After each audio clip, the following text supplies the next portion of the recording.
Our lives are shaped by those that love us, and our lives are shaped by those that refuse to love us. The sweetest music that reaches to the highest heaven is the beating of two hearts that truly love each other.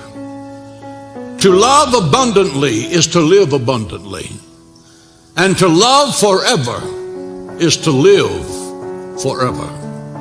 Love is the doorway through which the human soul passes from selfishness to service.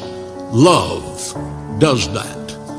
The three most profound words in human speech is God is love. The Bible says it's beyond human comprehension.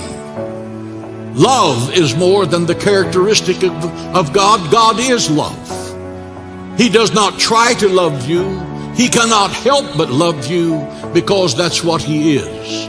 God so loved the world that he gave his only begotten Son, that whosoever believeth in him should not perish, but have everlasting life. God is love. It is a concert that surpasses the knowledge of men. No man can adequately describe it. No man can adequately understand it, because the Bible says it surpasses knowledge. There are three kinds of love. Which kind do you have? There's the if kind of love. If you do this, I'll love you. If you succeed, I'll love you. If you come up to my expectations, I'll love you. The because kind of love. I love you because you're intelligent. I love you because you have money.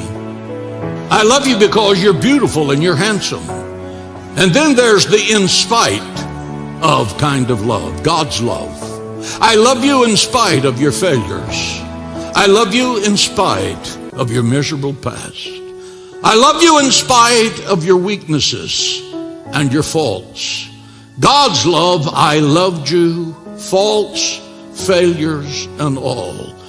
When God saw you through the eyes of love, he was looking at your potential. He was not looking at your past. Those of you who are going through indescribable circumstances, when you see God and God sees you, lift up your heads and rejoice. The best is yet to be.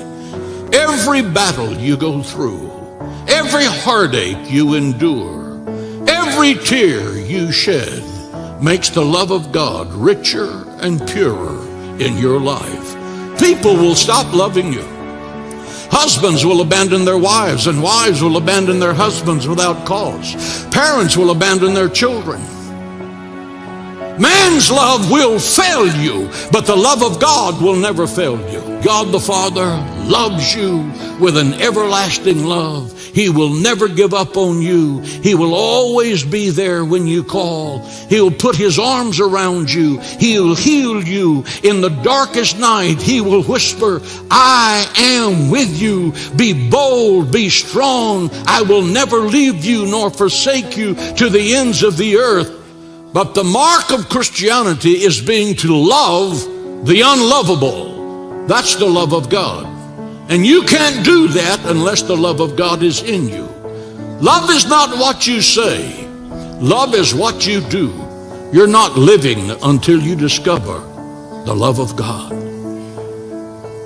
And when you find it, let it baptize you, explode in your life. And it will bring to you a personal growth and development and spiritual prosperity you didn't know a human being could have.